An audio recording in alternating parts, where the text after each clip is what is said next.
Welcome to Equal Inspired, the inclusive podcast, brought to you by Equal IT. Edwige Robinson joins us, who by day was most recently the Senior Vice President of Networking Engineering and Operations Transformation at T-Mobile USA. But by passion, she's the author of the newly released book, Believe It's Possible. Edwige is not just a leader, she's a transformative force in the world of technology, recognized as a subject matter expert, speaker, and visionary. She seamlessly combines her engineering prowess, technological acumen, and business expertise to bring the future to the present for her team and her customers. During her time at T-Mobile US, Edwige oversaw the design, construction, and maintenance of a cutting-edge 5G network. She played a pivotal role in delivering an unparalleled 5G experience for T-Mobile's 110 million customers nationwide. With a team of about 1,200 engineers, she led 34 markets in 30 states with a P&L in the billions. Today, Edwige's impact is known globally. She was acknowledged as a third-ranked leader in Telco and Innovation by Mobile Magazine and is the recipient of the 30 Black Stars Pinnacle Award. She's also recognized in Crain's 2023 Chicago Business Notable Women in STEM, is a member of Forbes Magazine Technology Council, and listed in Analytica's Who's Who in 5G and March 8th's Top 100 Women in Technology. Edwige is also a member of the Executive Leadership Council, which enables Black executives to positively impact business and their communities. Fueled by her resilience, grit, and unwavering belief in the possible, her journey spans continents and cultural divides. From her native Cote d'Ivoire in West Africa to leadership roles at major US companies like Comcast and Verizon, Edwige's ascent in technology really is a testament to her faith, her family, and indomitable spirit. Thank you so much for having me. It is a pleasure to be here. I'm looking forward to our conversation. It's such a pleasure to welcome you. I know it's a very exciting time for you. There's lots of different things going on, which we're going to dive into in this chat. But firstly, your mantra, it's believe it's possible. And in true Equal Inspired style, we'd love to know really, what was it that inspired this for you? What a great question. For me, believe it's possible is not only a mantra, it's a way of living. It's a mindset. I do believe that it takes courage to believe that's possible for you. As women, we usually have the courage to believe for everybody else, but not for ourselves. So believe it's possible is more than a mantra. It's a way of living, it's a way of looking at life. It's a way of navigating life while you're in it, so that at the end of the day, you step up to fight for yourself. You believe that you are worth every fight. You are worth every effort. And not only for you, but for your family and for generations to come. So for me, it's more than a mantra. It's a lifestyle. You touched on some really important things there around courage as well. And we're going to dive into that a little bit later, because I know you really referred to courage being that muscle that we have to take courage in order for it to grow and develop. And I'd like to really shine the light on your journey, because I know it's been one of adversity, perseverance, and of course, great successes. So let's take it back to the start. Could you please paint a picture for the audience of what it was like for you growing up in the Ivory Coast? When I think of the Ivory Coast, I think of the smell of the beignets, on a street corner. I think of my grandparents who raised me. I think of, the different street and the people coming from all walks of life. There's a tremendous disparity in the rich and in the poor and everything, like any other countries. But one thing that remind me of my childhood is the resilience of the Ivorian, the people from Ivory Coast, because we went through several civil war, and in spite of that, people always transformed. People always got up and never got discouraged. The sense of community, of coming together as a community and sharing love, despite that we had humble beginnings in many countries and in many families. So when I think of the Ivory Coast, I think of a sense of community, a sense of perseverance, a sense of resiliency to always get ready to restart in spite of the difficulties. And I know that you've really carried this with you throughout your whole career in the journey that you've been on. So how do you feel that being a part of that sense of community and experiencing those different things at such a young age did prepare you for the challenges that life throws our way and the ultimately career, the challenges we experience there? It teaches you to have compassion for others, right? It teaches you how to, I always tell people, the kids that were autistic doesn't stop becoming autistic when you become an adult. So you have, tremendous amount of people have different background, different way of learning that are in a workplace that we don't usually stop to kind of, oh, how can I serve you better? What do I need to do to help you? So I think, living in the Ivory Coast, having a sense of community and embracing differences, embracing people with different background, embracing people with a different way of speaking. And even myself, I used to stutter as a kid. And so that today, I extend that grace to others. I extend that grace to no matter which room I'm in, I extend grace because the CEO also need grace. The male person in the male room also need grace. We all have different journeys, and as leaders, we need to extend that grace to each other.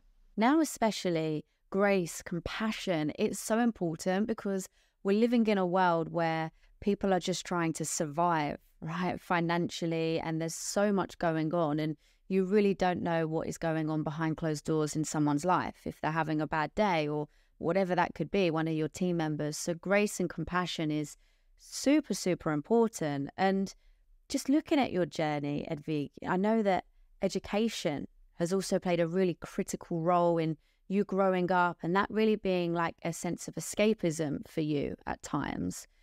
Were there any teachers, any role models through your childhood, your younger years, who you feel really made a significant impact on you and your journey? I would say in terms of model, I always look forward to my grandparent and my grandmother. My grandfather was an educator. He was what we call it back in the Ivory Coast. It's almost like similar to a teacher in like a principal at school. And so my grandfather always told me, education is your first husband. He kept telling me all the time, you need to have your education so that you don't, so that you don't fall at the mercy of any man, you don't fall at the mercy of anyone. Education is not everything, but it's one of the conduit. It's one of the conduit to give you better life, better access, and also independence financially. So I know that a lot of people say, I want to be an entrepreneur. Yes, that's fine. But have that baseline as education, give you a different perspective and put you in a room that you would get in otherwise. And, today, because of my education with DeVry, Harvard, and Wharton School, and education also gives us exposure. It exposes you to different learnings that you would have known. I mean, for me, in STEM, I got into STEM, stumbled into STEM. So education is really a good conduit for the underserved community and a lot of communities that wouldn't help what we are today if it wasn't for education. What were some of your favorite subjects when you were growing up and you were diving into education? I would say I love speaking. And, for some reason, everybody always picked me to be like the top of the class, the president of the class. So I love anything related to speaking, literature. I also love math because it's straightforward. It's just formulas. So you don't have to overthink. So, here's what is needed for that equation, and then that's all you need.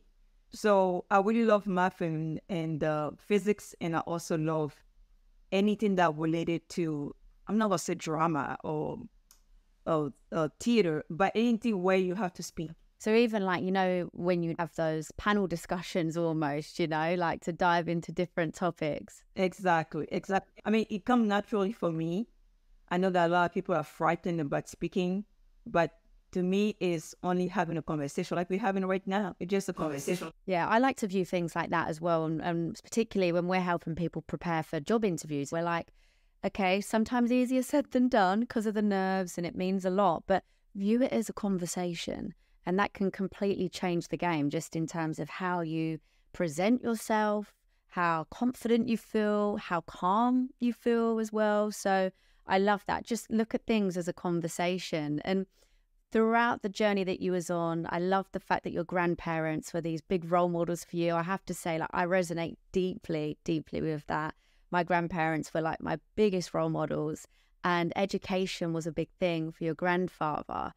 What was some of the initial challenges that you were facing on your educational path? I was saying finding the best school, similar to United States. I don't know if it is in your country as well, but similar to United States, depending on which zip code you're in, you have access to different, program and different system.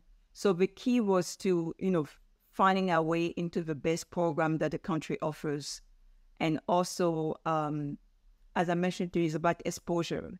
Everything is exposure. So I have to get myself exposed to different programs that my regular school was not offering and things of that nature. So I think I would probably say, similar to any zip code. I mean, I've seen that happen here in the United States. Depending on the zip code you're in, you can have the top, education, or you can have, scrambled schools.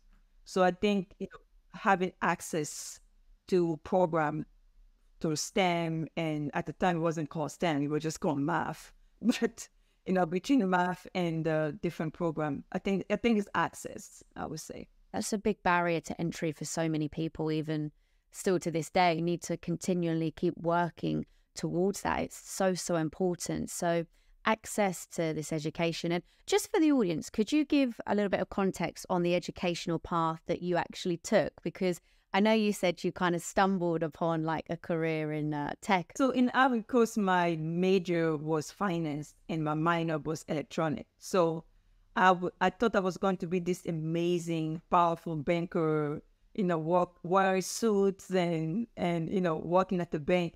Because in Ivory Coast, working at the bank is such a prestigious job.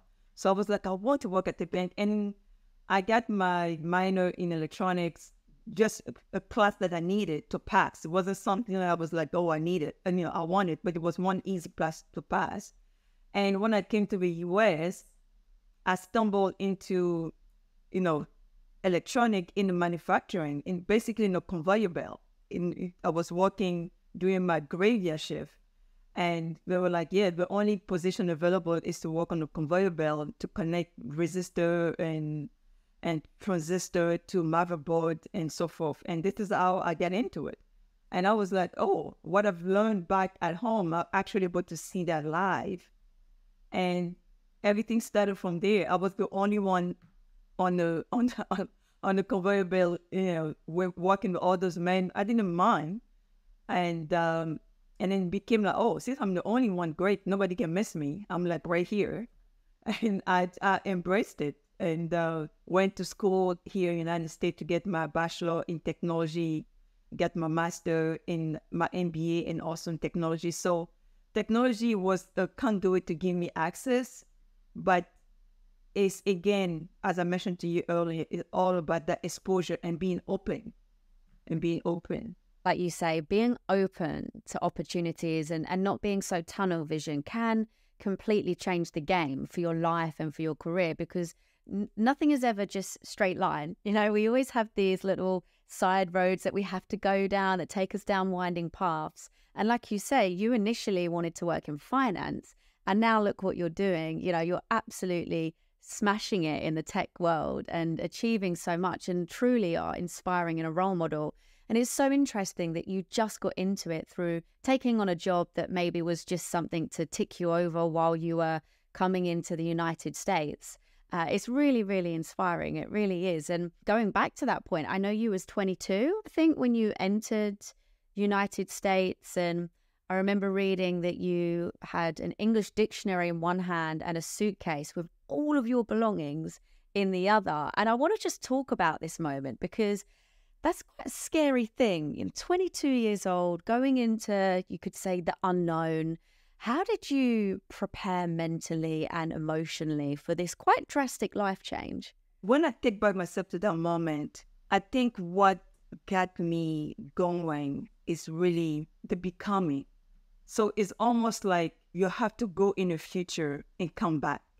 So at that moment, when I was frightened and trying to figure out everything else that, could go wrong, I also took a step and went into the future to believe what could become, what I could become.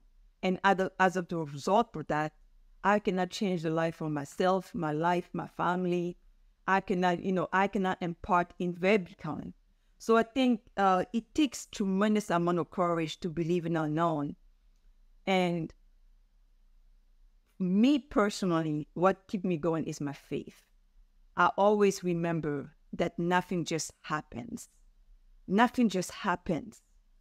Of the low and high, the difficulty, every time that the fact that we're having this conversation right now, you and I, right now, today, on this day, not any other day, today, is the reason for it. Because we are about to impart in people's lives like never before.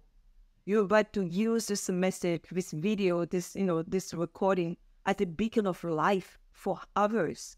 Even though if it changed the life of one person, it was worth the conversation.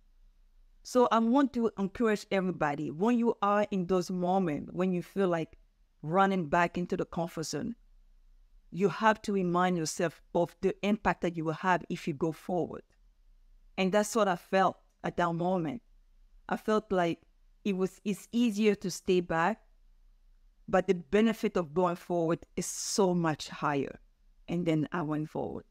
And the rest is history, right? Look where you are now. And again, it's just that theme around courage and embracing that. And I think with anything, there's always going to be that fear attached to it because our bodies, our brains are almost trying to protect us, right? But it's having, like you say, the end goal always in your mind. Why are you doing this? Who are you doing it for? Yes, it's going to be uncomfortable initially, but think about where you're going to be, what you're going to become. Manifest it to an extent as well. Right? I really love that. And what would you say were some of the biggest challenges in the months leading up to you leaving and coming to the United States? And really, how did you overcome some of these obstacles? I would say anytime that you have to leave your comfort zone, anytime you have to leave people that love you unconditionally, right? So my grandparents loved me unconditionally. The whole high, all my rough edges, we love all of it. So anytime that you have to leave the love and comfort that you have, and then go into somewhere that you only heard of, right? You only heard of it. You don't really know if it's gonna work out. I think is giving yourself permission. It's almost like giving yourself permission to go. And then I would say the cost of the ticket, like the financial, getting the ticket, that was one big thing. The ticket cost a lot at the time, but back then it was a lot of money. And also leaving my son behind. I was a teen mom, and I had to come first, look at how things are before I can bring him with me. And it's really difficult for all the mom out there that even have difficulty leaving a kid to go to work, I have to leave my son to come to a whole other country. My heart was like, in breaking up in 20 pieces, but I couldn't take him with me at that time. And those was some turmoil that I went through to even leave first. And it was excruciating pain. It was really hard, excruciating pain. But the cost of coming versus staying, it's like it was such a big dichotomy that coming in was worthwhile, because today my son is a technologist. He does many amazing things, and it's because I took that leap that I changed my life, changed his life, and probably his kids' life, because of that one decision that's been a generational impact. it has such a domino effect, what one decision, one choice can make on everything. And I'm thinking of the quote that's around that idea of short-term pain, but long-term gain.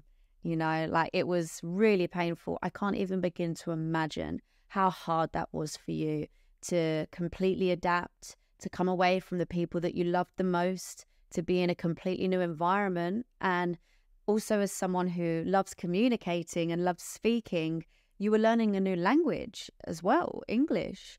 So how did you go about that? And also just adapting to the new culture that you found yourself in?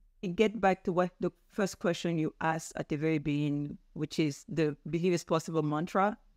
When you wake up in the morning, you almost have to, you get to decide what the day is going to be. You get to decide, how you're going to show up for yourself. And learning the language, even though a lot of people made fun of me and all the different things, I was like, it is a conduit. But guess what? You speak English, I speak French, English, multiple dialect. I am worldly. So I was using, every time somebody was making fun at the very beginning, I was basically saying, you only speak one language. And I speak multiple languages, multiple dialects. So learning the language was hard at the beginning because you have to trust, anytime you learn a language, you have to translate that first in your mind so that you can, and then sometimes the word are not quite the word that you want to use for what you want to express. But you learn your way and you find amazing angels on your way. Like a lot of people, but I remember I met this mentor, this is best, like she was like telling me that, hey, please don't lose your accent. Please don't lose your accent, because when you get to a conference call, guess what? You never have to introduce yourself because everybody knows you. Your voice is so unique. We try to figure out if you're from the island or you're from the Caribbean or you have a very unique accent that is very you. And please, and take that as your main differentiator. That's powerful. I actually interviewed a wonderful person on this podcast called Eleni Montilla, and she is from the Dominican Republic. And she also shared how your accent is your superpower. It's actually what makes you uniquely you, and it's something that you should celebrate. And it's wonderful that you also had a mentor that shared that with you, because it is a superpower, and it makes you you. And I guess what I want to ask as well, because I speak with so many people every single day who are relocating to new countries, again, very scary, but they are trying to dive into trying to perfect learning the language a little bit more, brushing up their skills. What advice can you share to these people who are just coming in the first day into this new country? Are there any resources or things that really help you the most? I know that everyone learns very differently and it's not one size fits all, but just what worked for you? For me, it was a hybrid of multiple things. So I went to school for ESOL, English as a second language. I was doing that between jobs. And I also love cartoons in the morning. Cartoon for the kids. I would watch cartoon when I'm brushing my teeth, getting ready to go to work or go to school. So cartoons were like, in the news. I would put on the news at any moment because I would pay attention to the inclination of the voice when they was talking about something that was crucial, or the inclination of the voices when we want to be a little bit light. So the news is a really good way to kind of learn how the native speak. And then cartoon is a very light way to kind of listen to a kid's talking to you. So you find an easy way to use simple vocabulary. When you watch cartoons, the vocabulary is very simple, very easy. And then for the news, you pay attention to the native way of speaking, contracting different words, and just talk to people. I was saying hi to, just talk to anybody that you see on the street. That anybody you meet is practice time. Anytime you go to the grocery store, it's practice time. Don't ever worry about how you sound, because guess what? Even native speakers have accent. So never worry about how you sound. I love that. A few different ways that folks can begin to learn more languages, get more comfortable with that. And that's really helpful. Believe it's possible. This is your lifestyle. This is in your DNA. You know, I love this. Believe it's possible. And it's led you to launch your book, which is very, very exciting with that exact title, Believe It's Possible. Can you share a little bit of a summary, I guess, around what led you to get to this moment, to actually creating a book on this? Thank you. I mean, you're probably going to relate to this sentence. Have you ever met somebody and we say, oh, this person was secretary or an admin. Now she is a CEO. And then you're like, how does that happen? You know, how was that possible? Well, Believe It's Possible, I wrote it because I can give people tangible tool and step by step, how to get to where you are right now, to your beyond and beyond. Because the beyond for each one of us is different. Because we get to decide what success looks like. So Believe It's Possible give you the tools to navigate, you know, the morning routine, what to do when you go to meeting, how to have a conversation, how to be ready so that you don't have to get ready, right? How to stay ready so that you don't have to get ready. How to decide on what success looks like for yourself. Don't let society decide what success looks like. If becoming a director is success for you, guess what? You don't have to become a SVP because at the end of the day, you defined it. You defined it because it's a combination of personal and professional. It's not only professional success. It's both of them. You have to integrate both, because people are like, oh, is it like life balance? No, it's not about life balance. It's about life integration. So Believe It's Possible was wrote for all of this, is to give people hope that you're not alone, to give others a sense of community, to let people know that your dreams are also valid. My dreams are valid, your dreams are valid. And here's a guide, a blueprint that I wish I had when I was 22 when I came here.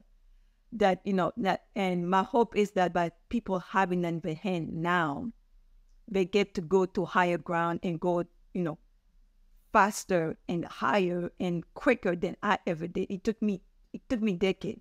My hope is that one, shorten the arrival to higher ground. That is so empowering. Just hearing you speak about what's within that book, I'm literally like feeling like my eyes are lighting up, because there's so many important topics within that book that we need to continually be speaking about and reading about. And what kind of stories from your life did you draw upon for inspiration while writing the book and going through some of these topics? Book, you will see story from the Ivory Coast. I grew up, going over my grandparents, and sometimes material things are great, but the sense of belonging is so much better. The sense of belonging, knowing that you belong to people, you belong to someone, you belong to people. And you will also see story about my faith. I truly believe that we didn't just show up here. There's a higher purpose for our lives. And whether you believe in the divine, whether you believe in life, whatever you believe, you have to believe in something bigger than us and believe in life. And then also you will see in it tangible tools, if you tell me just work hard is not a solution.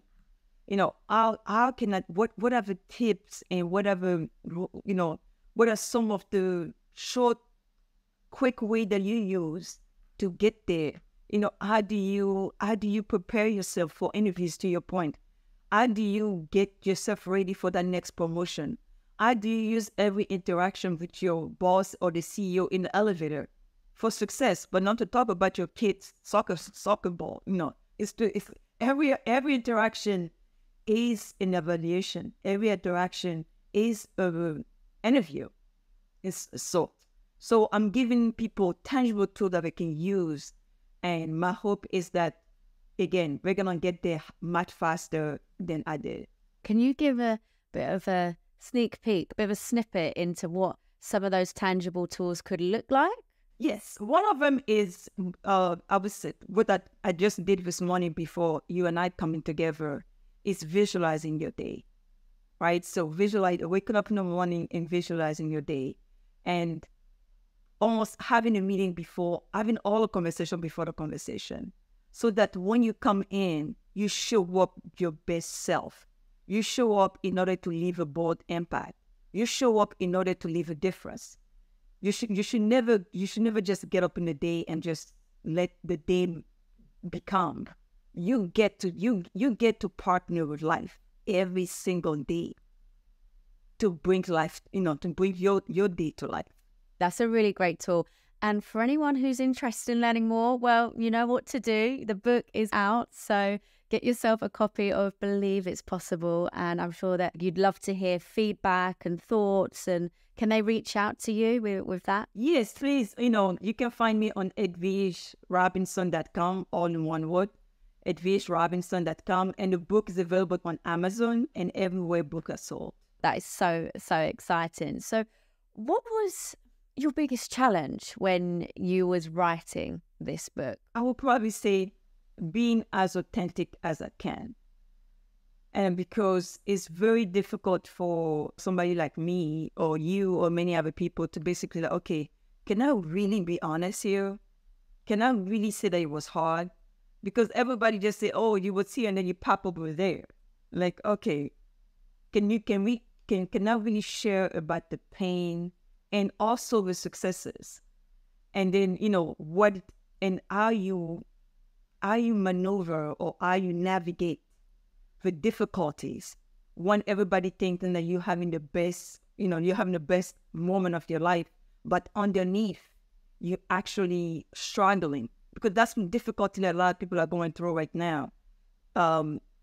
Everybody's so scared to say how hard it is because we want to make it seem so easy. But it's not easy. If it was easy, everybody would have done it.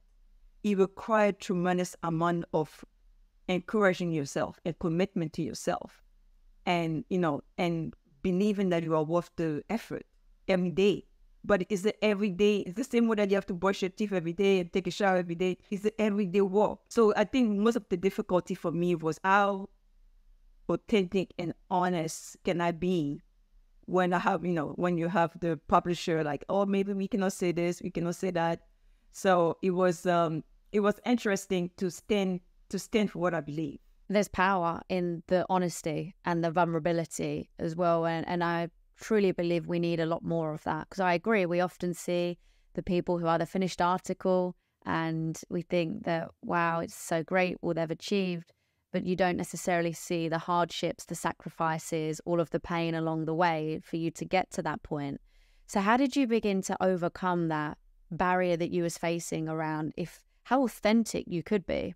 I think it was every chapter at the time. I was, as I was writing the chapters, going back and forth with the editors and basically say, no, this part needs to be in it. It needs to be in it because it is the baseline for the next part. So it was chapter by chapter, and then also thinking of one person I could help, even if I help one person. So every chapter was about, okay, I was speaking to one person. I was like, if you're going through this, if you're currently in this tunnel, the light is coming soon at the end of the tunnel. It's not forever. It seems like forever because you're in it, but it's not forever. So every chapter, every paragraph, it was like I was writing it to one person. And then my goal is, if we help one person, then we have done well. I love it. And as you know, that resonates again very deeply with me. It's exactly why the Equal Inspired podcast exists. And I feel that it's a really important stance to have when you're building something and creating something, because it will be more authentically yourself and you'll be getting as much in there as you can. So as I say, I really resonate deeply with that. It's exactly why we exist at Equal Inspired. And you've spoken over the years around that courage being a muscle that strengthens when we use it. So I want to know, what advice do you have for folks who are hesitant to take the first step towards their dreams, whether that be creating a book as well or a new career, something that they've never done before. What can you share? I can share so many things, but for today, one thing I would say is being optimistic doesn't mean that you're not a realistic person, right? You can be realist and then still be optimistic about your life. Who else going to be optimistic about your life but you?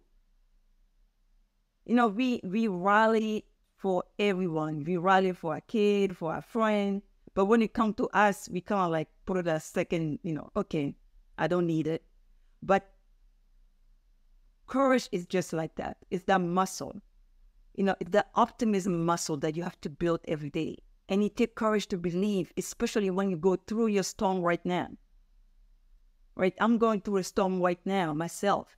And I was using the book myself this week, reading my own book, reading my own word to encourage myself. So I want to encourage everybody that just like you have to go to the gym and then build your muscle every day, and then over time you become strong. Guess what? It's the same thing with believing that for yourself, because you are an amazing human being. You're the best thing after sliced bread. Because of you, your parent brought you to this earth, because life could have been different if you were not here. So you are here on this earth for this moment as such. I'm going to look at the camera and talk to you. You are here on this earth at this moment as such. You are worth every effort. You are worth the fight. You are worth the courage to go forward. Imagine what life could be if you don't go forward. Imagine go 3 or 4 steps forward and then live, bring to life your dream, and then come back into today to make them come to life. I truly believe that you can do it. I have full confidence in you. I'm cheering you on, and that together we're going to believe that's possible. Wow, that was absolutely beautiful. That was so powerful. And I needed this episode today. I needed to record this with you to hear that as well, because as we say, with life, it's never plain sailing, is it? And we have to just continue to take that courage and to believe and to know that it doesn't last forever. We're going to get to that end goal, that end purpose. And this is really music to my ears hearing this. So thank you so, so much for your inspiration. And for leaders as well, you're into leadership yourself, and I know you really are passionate about building high-performing teams. How can leaders adapt this mentality and trickle it through into their team to try and get everybody on this same mindset and mission, and just encourage more of that taking courage in a team? When you think of leadership, you have to lead your team to change. That's the one thing that we all can agree on. We don't have to agree on the best color to wear or whatever, but we can all agree that change is constant. And as a leader, you have to show optimism in the future, or whatever your vision is. You have to believe in that vision. You have to, especially in technology, you have to believe in using technology to make people's life better. We have to use technology to make the world better. And in order to do that, you have to have the courage to go beyond the beyond. And I always say, you almost have to go in the future before your customer gets in the future. And it takes courage to experiment different things. It takes courage to fail and then get back up and then try another tool or try another, user interface. So as a leader, we have to embody the spirit of positivity, but more importantly, the courage to believe that we can try again. That's what believe is possible about, is to try again. Okay, let's try one more time. Let's get after it. You don't change your vision, you change with tools. You don't change your becoming, you change with tools. So the vision of being the best in the world, or the vision of using technology to change people's life should not change. You just go back and adjust with strategy and adjust with, how to get there. So you and I, especially leader in tech, we have to embrace innovation. We have to embrace change. We have to embrace the advancement of technology. And in order for us to do that, we have to be willing to have the courage to try. Embracing failure is a huge part of growth, isn't it? When you're transitioning into new ventures, just general life, failure is something that I feel we learn the most from. So embracing that failure is so, so important as well, like you say. But for some people, that idea of failure really can consume them and eat them up, and to the point where it just takes over their headspace and they can't really think straight or look at the next task. And then the inner voice comes in. I'm a failure. I'm not good enough. I'm not this. For anyone who's maybe having those feelings, what things could help them, do you feel, to overcome that? I think the same way that the failure thought comes, the same way that the positivity thought comes. So me, I always visualize having a little trash can next to me. When the negative thought comes, I just put it in the trash. I just put it in the trash because I'm like, no, that's not for me. I just put it in the trash. And then immediately replace it with what I want, right? So for every negative thought, there's a positive thought to it. So it's like, you're a failure. No, I'm not a failure. I am actually an amazing human being. I am actually making a difference. The fact that I am here in a room, there's different solution that's happening because I'm in a room. The fact that I'm having this conversation with John or Jessica or Melissa, we're going to come up with a different solution because I am there and I'm making a difference. I am not an imposter. The result of my success showcase that I can deliver, that I am somebody that actually deliver result. So it is the constant, something that it's a muscle. It is the constant, you can hang on to that negative thought and basically have a bad day, or you can basically say, oops, that's for the trash, put it in the trash, and then replace that with the positive and empowering thought that you should have. That's such a good way to put it, the visualization of the trash can. I'm definitely going to use that as well, because our thoughts can be very powerful at times, and we have to put them back in their place and show them who's boss and that we are on the right track. And again, believe that it's possible. It's been so wonderful speaking with you today. I'm honestly feeling so inspired. I'm very excited to follow everything that you're doing. I'd love to finally ask, what's your favorite song that gets you motivated, that can pump you up maybe for the day ahead or whenever you're feeling those low moments? As I mentioned, I'm being with my faith, and one song that I love is, CeCe Winans For Goodness, Follow Me Always. So again, it's about that visualization. I feel like, good things are chasing me down. Positive things are chasing me down. Good breaks are on my way. Every day I wake up, I feel like I'm going to meet the best people like you, important in my life. And I just trust life and trust in the divine. Thank you so, so much. It's been such a pleasure to welcome you to the Equally Inspired podcast. Thank you so much. Bye-bye. Thank you for listening to today's episode, and we hope you're feeling inspired. If you are, please feel free to like, share, subscribe, and join us on our mission to create a diverse, inclusive, and equitable universe.